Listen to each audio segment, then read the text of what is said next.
Bob Lindsey is a man that I believe can fill the shoes that are greatly missing out of LA County right now. We were made lots of promises when Jim McDonald got elected. Many of us campaigned for him because he was the only one that we could campaign for at the time. But he has let us down. I believe Bob Lindsey is a man that we can put our faith back into, that can make the Sheriff's Department shine again the way it did years ago and bring back honor to the LA County Sheriff's Department. Ladies and gentlemen, Mr. Bob Lindsey, our next sheriff for LA County.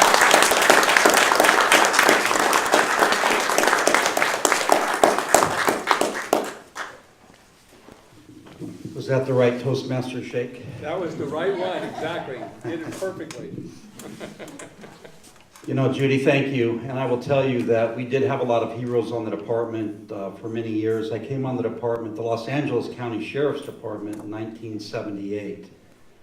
I know that I look like I'm probably first-year freshman in high school. But I will tell you the experience that I've gained throughout 40 years now of being in law enforcement is something that I cherish.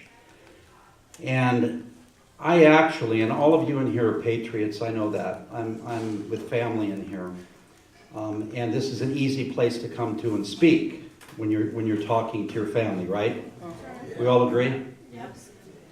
So we all know what's happening in California, and I was one of those that noticed a few things in California, as you have. So like every good Californian, I built a home in Arizona. And I built a home in Prescott, Arizona. And it's beautiful. It's behind guarded gates, and it's on a lake, and it's sitting vacant. And it's only sitting vacant because I'm here tonight because I have a mission, and that's to become the next Los Angeles County Sheriff. I have a home here, obviously. That's the rules. But I will tell you that my mission started in 1978 with the department to make the department a better place. That's what we sign up for. We all go through the testing process, and we say to ourselves, we want to make a change in the world, we want to help people, and then we get on the department and we find out it's an extremely complex department, extremely complex. Over here I have with me the person holding the phone, JP.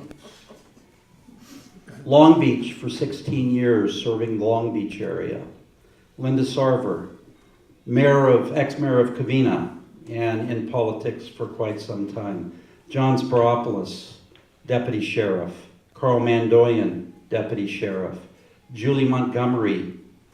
Julie, a sweetheart to the department, was secretary for Sherman Block, Lee Baca, for how many years, Julie? I worked in the sheriff's office for 18, and I was on the department 40. So 40 years of experience in the sheriff's department. And my sister-in-law, by the way. Yes.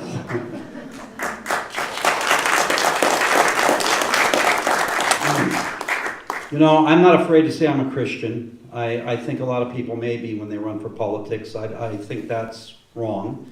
For people to be afraid of who they are. I'm not afraid to say that I believe in the Second Amendment.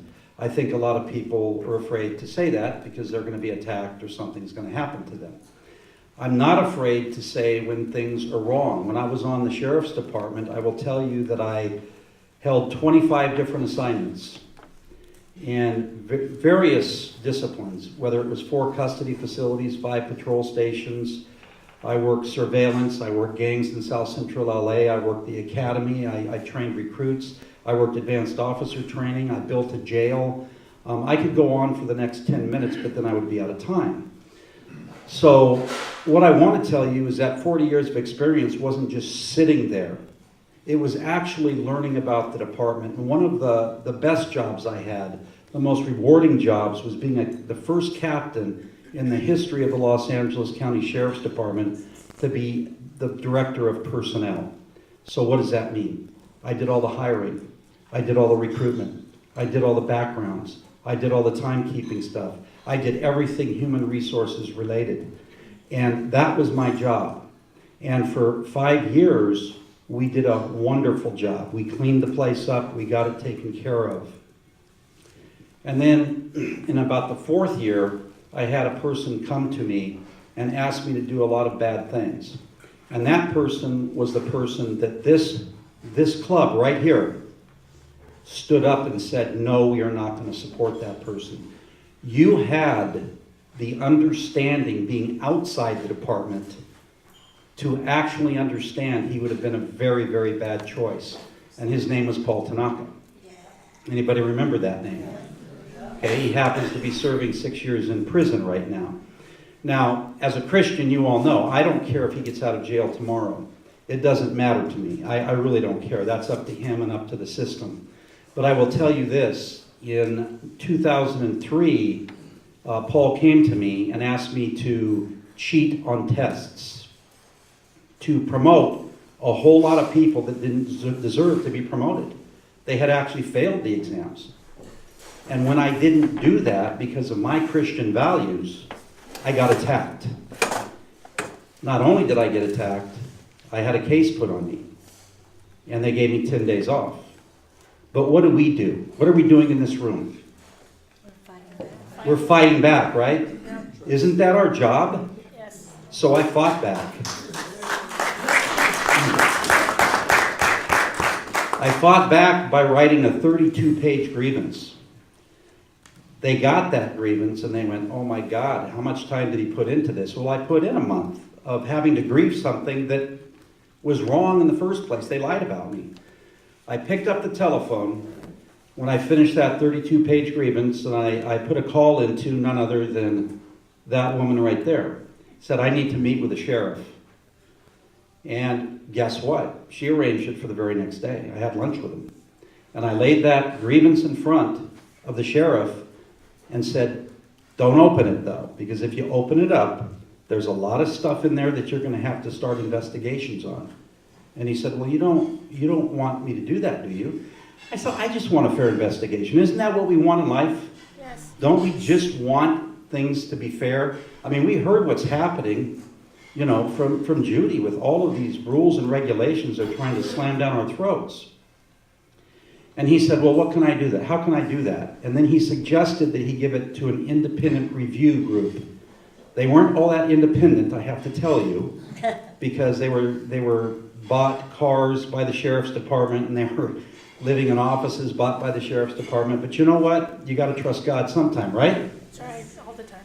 So, you're right, all the time. So there we go, and he gave it to them. And in 45 days they came back and they exonerated me. Completely exonerated me. They said, oh my God, he was set up. The sheriff then called Mr. Waldy and Mr. Tanaka into his office along with me. Now, what do you think happened at that point? Good or bad? Was God there or not? Yes. Always there, right? So they had held me up for 2.5 years from being promoted. Mr. Baca looked straight at those two individuals and said, I know what you did, now promote them to commander. So we have to have patience in each and everything that we do, right? So here I am. I leave the department eventually in 2011. I didn't leave it because I just left it. I left it because I got recruited to go to the state of California and work. And guess what? When I got promoted to commander, they figured they would exile me, right? So they exiled me to court services. So I would be kept away from the executive meetings. I would be kept away from the sheriff because they knew I would speak up and tell the sheriff, hey, this is not right, that's wrong, look what they're doing over there. They don't want that. What they want to do is they want to do it in the darkness. So they moved me to court services. Little did they know that what they were doing was what God had planned. They put me in court services. And so what happened after the judges and everybody over in the court saw how I worked, what I did, they came to me and said, we'd like to recruit you to the state. And so I said, really? And they said, can you come over now and be the director of security for the courts? And I said, oh, this is a bad time. Anybody who works for the county knows how the retirement system works. And the last years of your county service are really when you get the most increase in your retirement. So I said, well, gee, I really can't do that. I'll leave in a year, though. And they said, we'll hold the job for a year. I said, you'll what? And they said, well, hold it for a year, but you got to make a promise. So I promised them. 1 year later, I was working for the courts. The funny thing, what was I doing? Overseeing the budget, overseeing everything regarding court services, which they had me watching the sheriff's department. So here we go. We're right. It's a full circle, right? So I can truly say I have 40 years with the sheriff's department instead of the 32 and a half that I actually worked there. So with that 40 years of experience, I can tell you that I have a son that's a deputy sheriff. I have a brother that's a deputy sheriff. And I have a nephew who's a deputy sheriff. I have thousands of deputy sheriff friends and comrades within the department. And it's actually a little over 3 years ago now, Mr. McDonald got elected. You all remember that? You helped him? I voted for him. I voted for him. What was the alternative? We know what the alternative was, right? So I'd like to say he's a sheriff that got the job by default, because if you're going up against somebody going to prison, it shouldn't be too hard to win. But I will say this, that everybody on the sheriff's department, everybody was rooting for Mr. McDonald. We all wanted somebody. You know what? This old fresh eyes thing, somebody comes in with fresh eyes, takes a look at your department, they're going to do the right thing, they're going to figure it out, and they're going to fix it. He came in as the reformer. He is the reformer. And then 1 year passed, and I saw an article that said he de-Tanakafied the department. I can tell you last week he promoted a chief who was Tanaka's right hand. This is a fact. Tanaka could run this sheriff's department from prison right now if he wanted to. That's how many executives in the upper ranks have been promoted by this sheriff to oversee this department because he doesn't know this department. I can stand here and tell you I have 40 years with the sheriff's department. He has 3. Well, let's compare those facts. That's a fact. When he came into the largest sheriff's department in the world, he had no clue what he was getting himself into. None. And let's, just for 1 second, so we can compare what he knew, because he'll say, oh, wait a minute, I have 40 years of experience also. His first experience was with LAPD, right? Everybody knows that? Okay, so he worked for LAPD for maybe some 25 years, I'm guessing, 26 years. And he attained rank. He attained a good rank, but he was bypassed for chief twice. Everybody here knows that. In fact, he was the number 2 at LAPD, and they bypassed him, and they made Mr. Beck the police chief. Okay, that should tell you something. LAPD didn't think he should be their police chief. Why? I don't know, but that's a fact. Police chiefs report to who? A mayor and a city council. That's the fact. LAPD is one of the biggest cities in our country, right? We all agree with that. So, this is what he had to do with LAPD. He had to be lockstep with either Villaraigosa or Garcetti or whoever it is. If you do not do what they tell you to do, how long do you think you have your job?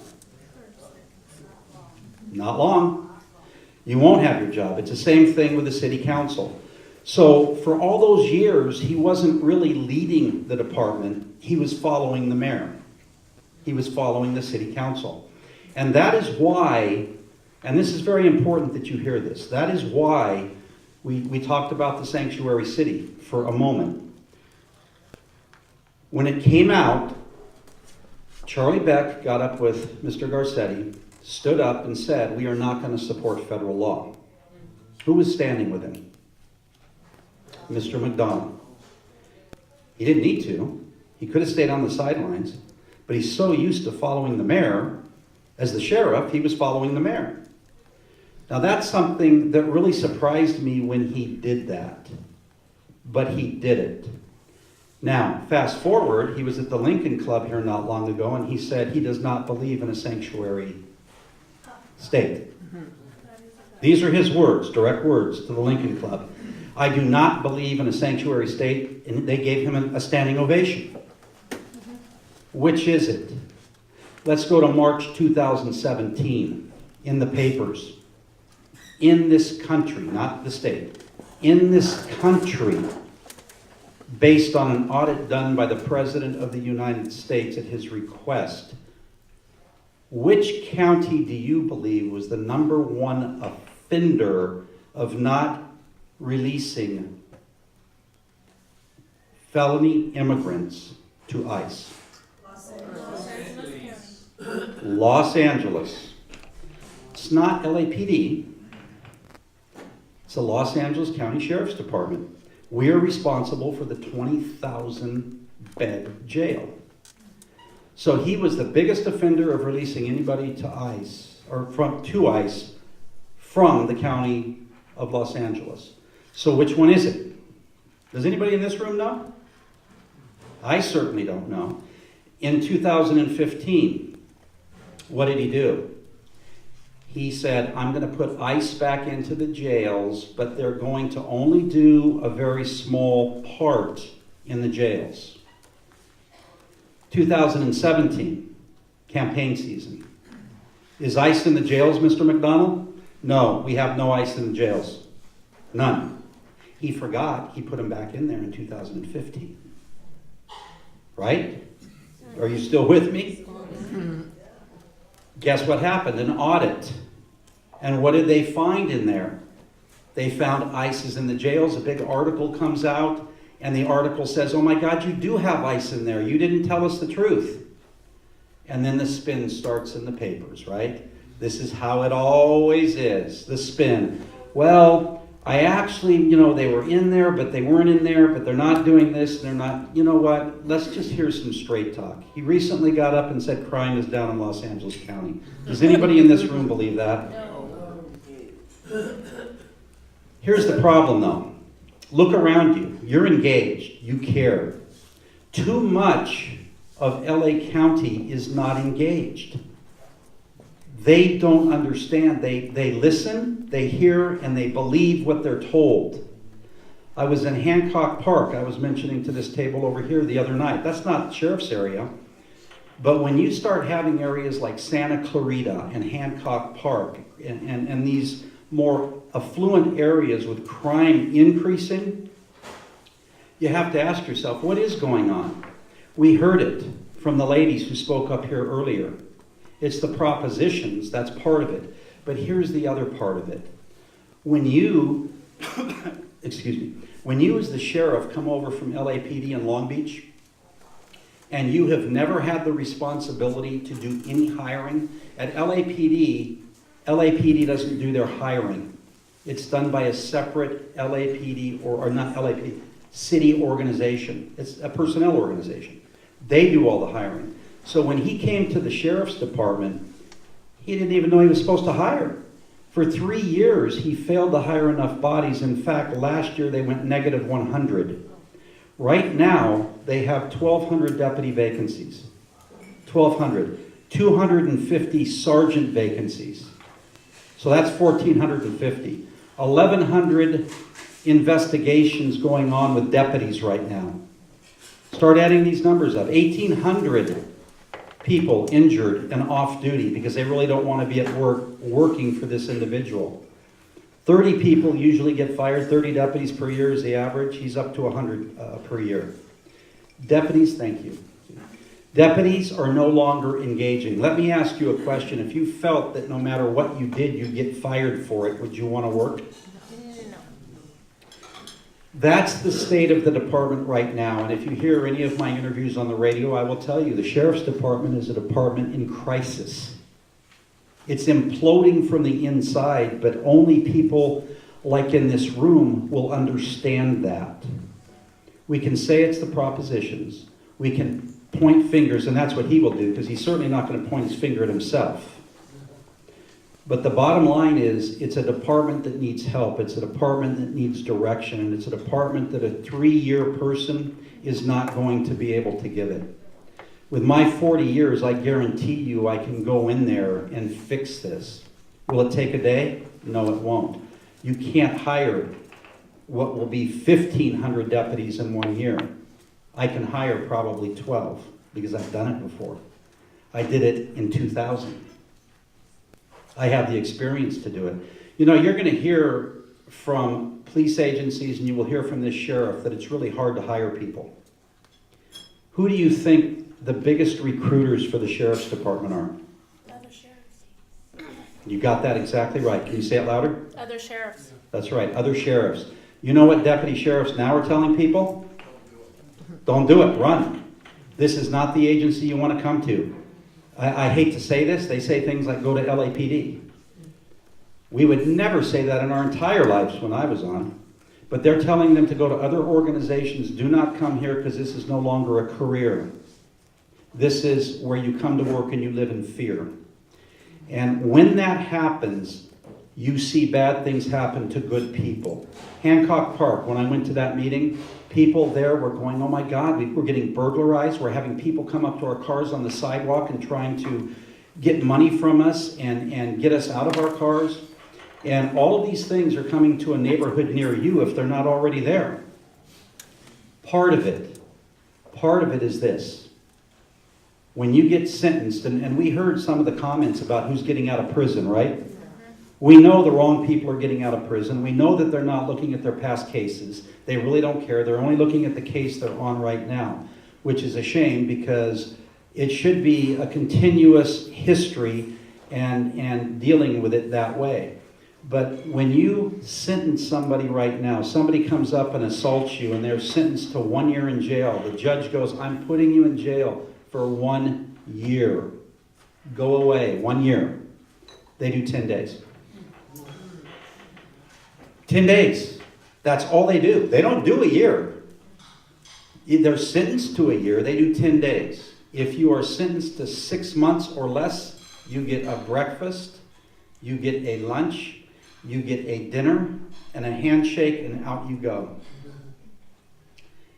In Los Angeles County, crime pays. I never thought I would say that, but it's the truth. They raised the state raised the limit to $950, as you know, instead of the $450. $450 was grand theft. Now it's $950. It's gotten to the point where deputy sheriffs have to go out and value cars. I've got about one. Oh, I think we have questions right now. But anyway, let me say this because I don't want to get into the other speaker's time. I can do the job. I know how to do the job. I know he isn't doing the job. The deputy sheriffs out there, I would ask you please, anybody who sees a deputy sheriff, stop them, thank them for the job they're doing. Ask them the question. They may not be able to tell you if they're in uniform because this sheriff has a gag order on them. You know if you speak badly about the sheriff's department, you can be disciplined. Did you know that? If you're a deputy sheriff and you speak badly about the sheriff's department, you can be disciplined, even if it's on your Facebook. This is the world we're living in now, and that's what needs to change. So I think now we're supposed to open it up for questions. Okay. Any questions that you have of me? Talk about the Second Amendment, because I know, I also CCWs, because I'm a woman that travels into El Monte every day and come home, and where we have our plant is not the most desirable area in the world. Yes, and I mentioned to you, I worked Temple City. I was a lieutenant there, and we had South El Monte, Rosemead, Doherty, all of those areas up there, Temple City. And South El Monte, Baldwin Park, El Monte have the highest concentration of parolees in the state. So where you're traveling, and this is the one thing I'll say about CCWs, I am shall issue, okay, and good cause is self-defense. So what you have right now, and I just did a video for California Rifle Pistol Association and also for Cal Guns. What it basically points out is this fact. There are 10.1 million people in Los Angeles County. 10.1. Unfortunately, only 5.1 are registered to vote, right? That's Okay. it. 5.1 are registered to vote. And we expect about 1.9 million people to actually vote out of 10.1 million. So you're all very important in here. In this room, you can make a huge difference. But what I was going to say is 10.1 million people, there's 190 CCWs issued in Los Angeles County out of 10.1 million people. So here's your percentage, and you'll see it on my videotape if you go to bob4sheriff.com. The percentage of issuance here in Los Angeles County is 0.0000001%. Okay? That's how easy it is to get a CCW, 0.0000001%. 6 zeros and a 1.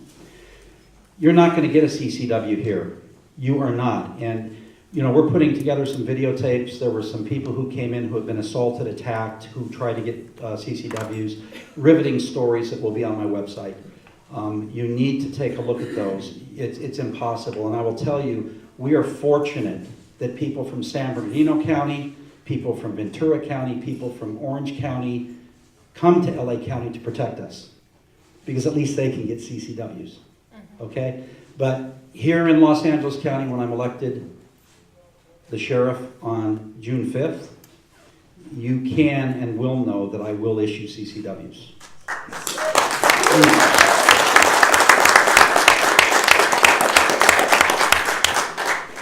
Any other questions?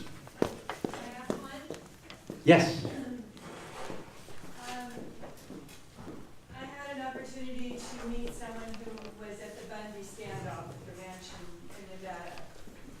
And the way he described it to me was the local law enforcement, even the sheriff, did not want to get involved between the Bundys and the federal government. It was finally one of the Bundy's sons who had friends on the sheriff department, and they managed to intervene because of their personal relationship. I know that the whole thing with the sanctuary city and the sanctuary state puts us in a confrontational situation with the federal government. How would you respond to that? I mean, I don't know what that situation might be in Los Angeles County. I can imagine being ordered to confiscate guns, many different things. Where do you fall on the scale on that? Well, I fall in line with the Constitution, is where I fall. So, you know, I'm asked the immigration question all the time. And it's a very important question, not to everybody in this state. What's happening with immigration? How does that fall? What's our relationship to the federal government? And in fact, I was at an association the other day, and it was a Latino association. And I have learned a lot, I will tell you, in my travels. What we hear on the news from a lot of these broadcasters and the people feeding the information to the public is not true. It's not true. When you get to the ground and you actually go into some of these meetings with the Latinos and even the illegal, if you want to call them that, immigrants, and we'll call them undocumented, or there's many terminologies for them, right? But when you go into those meetings, there's a huge misunderstanding as to what's happening. And my position is clear. I had a gentleman who's very powerful in the Latino community come to me and say, what are you going to do about ICE? What are you going to do about ICE? And I said, what are we going to do about ICE? I said, first of all, ICE needs to help me get rid of all these criminal felons, right? They need to go. And we need to get rid of all these career criminals that are here, that are illegal. And we also need to get rid of MS-13, right? And I said, do you have an issue with that? And he looked straight at me and said, absolutely not. They all need to go. And I'm sitting there thinking, oh my God, that's not what I'm hearing, right? We don't hear that. What we hear is it's like they don't want anybody to go. But it's not true. I think everybody here who is a law-abiding citizen or an immigrant or anybody doesn't like crime. And my job as the sheriff is to fight crime and to get rid of criminals. Now, if I would like to deport everybody out of here if they're, felons 10 times over, but there are people who were born here, they're citizens here, they're going to serve their time here, they're going to get out, and they're going to be back in our communities. Jerry Brown just likes to put them back out in the communities a little early, right? So, but if they're not documented here, if they're illegal here, and they commit what I just talked about, they need to get out, and ICE is going to help me do that, and they're happy to do that. What I don't want to see is I don't want to see ICE going and starting to kick doors down in our communities. Because when they do that, they're going to kick your door down by mistake. And they're going to kick the wrong doors. And there's going to be a lot of problems. And there's going to be shootings. And innocent people are going to get killed. None of us need that. None of us. But we do. There's enough felons. There's enough MS-13. There's 2,000 MS-13 right here in Los Angeles County. Okay? And you know they're rape, pillage, plunder, right? I mean, this is what they do. And this is what they want to do. That'll keep us busy for a little bit, right? We got to find them all and get rid of them all. So my focus is law enforcement, fighting crime, working with ICE to get rid of the categories I told you. You're welcome. One more. Okay. Yes. The line you read in the newspaper when high-ranking police officers are standing next to the politicians is that the people do not want the illegal immigrants to be picked up by ICE because therefore the populace won't cooperate and come forward and expose the criminals even though they are illegals. And I think that's just a line. I think that the people that are suffering from these criminals want those criminals to be arrested and disposed of. But I think they may be a certain amount of fear of retaliation should they expose them. But you hear that all the time as the justification that that's one of the reasons we can't have ICE in our jail, because that cooperation, the people will not come forward and expose the criminals.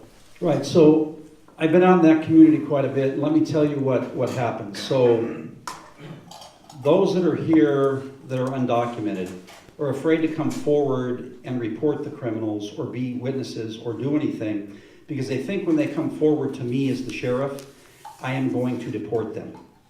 So they believe that coming forward is going to get them kicked out of the country and nothing's going to happen to the criminal. And that's an issue. That right there is an issue. So it's, let's say it's somebody's housekeeper and they come forward. They're willing to do that, but they need to be told you're not going to be deported. That message hasn't gotten to them. They don't trust the police because they don't trust ICE, and they think ICE is working with the police. So therefore, they think the sheriff is ICE.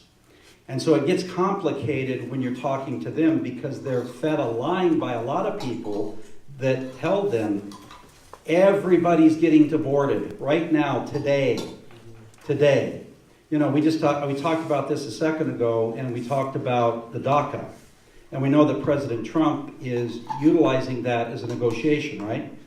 So if President Trump actually gets what he wants on the left, chain migration gone and the other things, does that mean he's a bad person because he allows DACA to stay? Did he make a huge mistake? What did he just do? How can he barter that off? You follow what I'm saying? So there's a lot of things that come into play here. It gets complicated. But to answer your question, what we need to do is we just have to allow law-abiding citizens to be able to come forward without fear of something happening to them. And it doesn't matter what category you're in. Can we wait till you can speak to him? I'm sure he's going to be sticking around. Sure. And you'll have time because we are running a little bit behind schedule, and I just need to move this.